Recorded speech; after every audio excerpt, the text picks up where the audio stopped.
Hello दोस्तों, तो अभी हम समझेंगे खनिज के बारे में। खनिज किसे कहते हैं? तो पृथ्वी के अंदर पाए जाने वाले मूल्यवान वस्तु को खनिज कहते हैं। खनिज को हम बांट सकते हैं तीन भागों में, है ना। ऐसे खनिज को बोलते हैं, कितना भाग में बांटा जाता है? तो दो ऑप्शन में यही देना है, लेकिन यहाँ पर हम तीन भाग में बांटा है। पहले ऊर्जा के आधार पर, तो ऊर्जा के आधार पर क्या हो जाएगा? तो नवीकरणीय ऊर्जा और गैर मतलब बोल सकते हैं अनवीकरणीय ऊर्जा। नवीकरणीय ऊर्जा को बोलते हैं गैर परंपरागत। क्या बोलते हैं? गैर परंपरागत। यही हो जाएगा।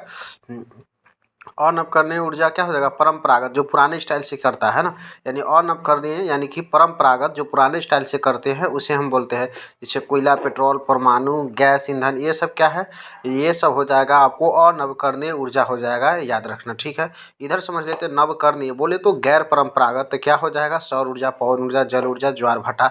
मतलब ये बोल सकते हैं जो इसको हम पुनः प्राप्त कर सकते हैं, नवकरणीय ऊर्जा को। इसको हम पुनः प्राप्त नहीं कर सकते हैं। ये प्रदूषण मुक्त होता है, ये प्रदूषण युक्त होता है। ये भी सब आप पॉइंट याद कर सकते हैं, लिख सकते हैं। नवकरणीय ऊर्जा में और याद रखना है, इसको हम क्या कर सकते हैं? पुनः प्राप्त कर सकते हैं, जबकि अनवकरणीय ऊर्जा को पुनः प्राप्त नहीं कर सकते हैं। तो ये समझ में आ गया। ऊर्जा के आधार पर खनिज को दो भाग में बांटते हैं, नवकरणीय ऊर्जा, अनवकरणीय, ठीक है। अब इधर समझ लेते हैं इधर धातु और अधातु। धातु में हो जाएगा सोना, तांबा, चांदी, लोहा। सोना, तांबा, चांदी, लोहा। अधातु में हो जाएगा चूना पत्थर, संगमरमर, ग्रेनाइट, अभ्रक। आप समझ लेते हैं कुछ कुछ इम्पोर्टेंट यहाँ पर, जैसे कि धातु कहाँ पर पाया जाता है। तो तांबा सबसे अधिक कहाँ पर, मतलब इसका मतलब पाया जाता है एमपी में। अब यहाँ पर हमें क्या पाया जाता है? ये जो है मतलब कौन ज़्यादा उत्पादक है। यहाँ पे एक हो जाता है भंडार किसके पास है और कौन ज़्यादा यूज करता है। तो यूज तांबा को सबसे अधिक कौन करता है? एमपी करता है। तो हम वही लिखे हैं कि कौन ज़्यादा यूज करता है ना, भंडारण हम नहीं लिखे, तो इस पर आप फोकस कर लीजिएगा। तो तांबा सबसे अधिक यहाँ पर क्या हो जाएगा? एमपी। तांबा सबसे अधिक कहाँ? एमपी। तांबा सबसे अधिक कहाँ? एमपी। और कौन सा खान में? बालाघाट, बालाघाट, बालाघाट, बालाघाट। और बात कर लेते हैं राजस्थान के खेतरी, राजस्थान के खेतरी, राजस्थान के खेतरी, राजस्थान के खेतरी। और एमपी का बालाघाट, एमपी का बालाघाट, राजस्थान का खेतरी, एमपी का बालाघाट, राजस्थान का खेतरी। तांबा याद।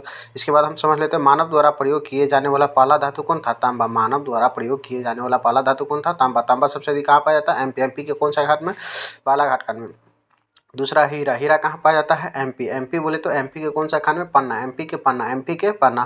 तांबा भी कहाँ पाया जाता है? एमपी में। कहाँ पाया जाता है? एमपी में। एमपी के कहाँ? बालाघाट में। अब यहाँ पे याद रखना है हीरा के बारे में कुछ इंपॉर्टेंट पॉइंट। कार्बन का सबसे सूक्ष्म रूप कौन सा है? तो हीरा है। कार्बन का सबसे सूक्ष्म रूप क्या है? कौन है? हीरा। सबसे कठोर पदार्थ कौन है? हीरा। हीरा अपसादी चट्टानों में पाया जाता है। कौन सा? अपसादी चट्टानों में पाया जाता है। तो हीरा का कुछ कुछ इंपॉर्टेंट पॉइंट है, जैसे हीरा सबसे। कार्बन का सबसे शुद्ध रूप कौन है? कार्बन का सबसे शुद्ध रूप कौन है? हीरा है। सबसे कठोर पदार्थ कौन है? हीरा है। हीरा किस चट्टान में पाया जाता है? अपसादी चट्टान में। हीरा से करंट नहीं जाता है, याद रखना है। दुनिया में सबसे ज़्यादा मतलब पूछेगा हीरा कहाँ पर भंडारण है? तो रूस में। कहाँ पर है? रूस में। हीरा का भंडार दुनिया में सबसे अधिक कहाँ पर है? रूस में। कहाँ पर है? रूस में। कहाँ पर है? रूस में। नेक्स्ट इधर समझ जाते हैं। हीरा कटिंग के लिए कौन प्रसिद्ध है? सूरत, जो गुजरात में है।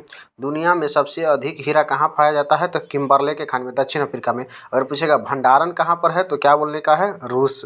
और दुनिया में सबसे अति बड़ी हीरा के खदान या खान पूछेगा तो क्या हो जाएगा? क्या हो जाएगा? किम्बरले के खान। कि कौन सा खान हो जाएगा? किम्बरले के खान। कहाँ पर है? दक्षिण अफ्रीका में। तो यहाँ पर तीन धातु हम समझ गए, लास्ट में रिवीजन भी करवाया जाएगा। सोना। सोना कहाँ पर है? कर्नाटक के। कर्नाटक के कौन सा खान में? केजीएफ। बोले तो Kolar gold field, Kolar gold field. सोना कर्नाटक, सोना कर्नाटक। आप समझ लेते हैं। चांदी कहाँ सबसे अधिक पाया जाता है? तो राजस्थान में। अब यहाँ पर समझ लेते हैं दुनिया में सबसे अधिक क्या हो जाएगा? मैक्सिको। दुनिया में मैक्सिको। चांदी सबसे अधिक कहाँ पाया जाता है? मैक्सिको में पाया जाता है। मतलब चांदी सबसे अधिक दुनिया में चांदी कहाँ पाया जाता है? मतलब चाहे कहाँ पर मतलब भंडारण है, तो क्या हो जाएगा? मैक्सिको हो जाएगा। क्या हो जाएगा? मैक्सिको हो जाएगा। अब यहाँ पर समझ लेते हैं चांदी सल्फर के संपर्क में आने से काला हो जाता है। चांदी जो है सल्फर के संपर्क में आने से क्या हो जाता है? काला। विद्युत का सबसे अच्छा सुचालक किसको माना जाता है? चांदी को। विद्युत का सबसे अच्छा सुचालक किसको माना जाता है? चांदी को। चांदी स्वतंत्र खान में नहीं पाया जाता है, यह जो है प्राय जस्ता और क्या बोलेंगे सीसा के साथ पाया जाता है। तो जस्ता सीसा भी सबसे अधिक कहेगा तो राजस्थान। जस्ता सीसा कहेगा तो राजस्थान। जस्ता सीसा कहेगा तो राजस्थान, है ना। और जस्ता इस सीसा के साथ ही क्या पाया जाता है? चांदी। और जस्ता और सीसा को जुड़वा खनिज कहा जाता है, जो इधर बतलाए हैं यहाँ पर, जैसे आप देख सकते हैं। जस्ता और सीसा को जुड़वा खनिज कहा जाता है। जुड़वा खनिज किसे कहा जाता है? तो क्या बोलना है? जस्ता सीसा, जस्ता सीसा, जस्ता और जस्ता सीसा सबसे अधिक कहाँ होगा? राजस्थान। कहाँ होगा? राजस्थान। कहाँ होगा? राजस्थान। इसके बाद हम समझ लेते हैं जिप्सम। जिप्सम का सूत्र याद कर सकते हैं CaSO4 2H2O। इसमें से थोड़ा सुखा देंगे तो ये बन जाएगा प्लास्टर ऑफ पेरिस, यानी इसको इस जल है उसका आधा कर देना है, मतलब कि 1/4 चाहे 1/2H2O हो जाएगा यहाँ पे इसके जगह पर, तो ये हो जाएगा प्लास्टर ऑफ पेरिस हो जाएगा, है ना। जिप्सम का यूज किया जाता है सजावट में। जिप्सम का यूज किया जाता है सजावट में, तो जिप्सम के साथ क्या याद हो गया? Plaster of Paris. Plaster of Paris. क्षारीय मृदा को सुधारने के लिए किसका उपयोग किया जाता है? जिप्सम को। क्षारीय मृदा को सुधारने के लिए किसका उपयोग किया जाता है? जिप्सम का यूज किया जाता है। जिप्सम का यूज किया जाता है। तो यहाँ चांदी के बाद जिप्सम समझ में आ गया। इसके बाद यहाँ समझ लेते हैं जिप्सम सबसे अधिक कहाँ पाया जाता है? राजस्थान में। चांदी भी सबसे अधिक कहाँ पाया जाता है? राजस्थान में। जिप्सम भी राजस्थान। समझ में आ गया। अब समझ लेते हैं चूना पत्थर। चूना पत्थर कहाँ पाया जाता है सबसे अधिक? आंध्र प्रदेश में। देखिए सीमेंट उद्योग का कच्चा माल किसे कहा जाता है? चूना पत्थर का। सीमेंट उद्योग का कच्चा माल चूना पत्थर। सीमेंट उद्योग का कच्चा माल चूना पत्थर। चूना पत्थर भी अब सादी चट्टान में पाया जाता है, और हीरा भी बोले थे अब सादी चट्टान में ही पाया जाता है। चूना पत्थर कहाँ पाया जाता है? कौन से चट्टान में? अब सादी चट्टान में। अब सादी चट्टान में चूना पत्थर सबसे अधिक कहाँ होता है? आंध्र प्रदेश। चूना पत्थर सबसे अधिक आंध्र प्रदेश। चूना पत्थर सबसे अधिक आंध्र प्रदेश। नेक्स्ट इधर समझ लेते हैं संगमरमर कहाँ हो जाएगा? राजस्थान। राजस्थान में चांदी था, जिप्सम था, चांदी जिप्सम और संगमरमर। चांदी जिप्सम संगमरमर। चांदी जिप्सम संगमरमर। तो संगमरमर कहाँ? राजस्थान। संगमरमर राजस्थान। संगमरमर राजस्थान। संगमरमर राजस्थान। संगमरमर राजस्थान। संगमरमर रूपांतरित चट्टान है। संगमरमर कौन सा चट्टान है? रूपांतरी। संगमरमर कौन सा चट्टान है? रूपांतरी। इसके बाद यहाँ पे याद रखना है टीन। टीन सबसे अधिक कहाँ होता है? छत्तीसगढ़। टीन सबसे अधिक कहाँ होता है? छत्तीसगढ़। टीन सबसे अधिक कहाँ होता है? छत्तीसगढ़। टीन सबसे अधिक छत्तीसगढ़। टंगस्टन कहेगा तो Orissa. Tungsten Orissa. Tungsten Orissa. Tungsten Orissa. टांग के लेके उड़ गया, इस प्रकार याद कर सकते हैं। Tungsten Orissa. Nickel Rajasthan. Nickel Rajasthan. तभी राजस्थान में क्या क्या बतलाया है? चांदी बतलाया है, जिप्सम बतलाया है। चांदी जिप्सम, चांदी जिप्सम, चांदी जिप्सम, चांदी जिप्सम हो जाएगा। और संगमरमर। संगमरमर चांदी जिप्सम संगमरमर, और यहाँ पर निकेल। चांदी जिप्सम संगमरमर निकेल कहाँ हो जाता है? राजस्थान। अभ्रक। अभ्रक को हिमाइका बोलते हैं। अभ्रक को हिमाइका बोलते हैं। अभ्रक को हिमाइका बोलते हैं। सबसे अधिक कहाँ होता है? आंध्र प्रदेश। आंध्र प्रदेश के नेल्लौर खान में। नेल्लौर खान में।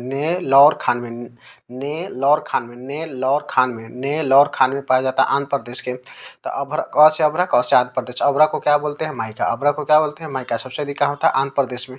और चूना पत्थर भी कहाँ सबसे अधिक होता है? आंध्र प्रदेश में। चूना पत्थर भी आंध्र प्रदेश। अभ्रक भी आंध्र प्रदेश। अभ्रक विद्युत का कुचालक होता है। अभ्रक विद्युत का कुचालक होता है।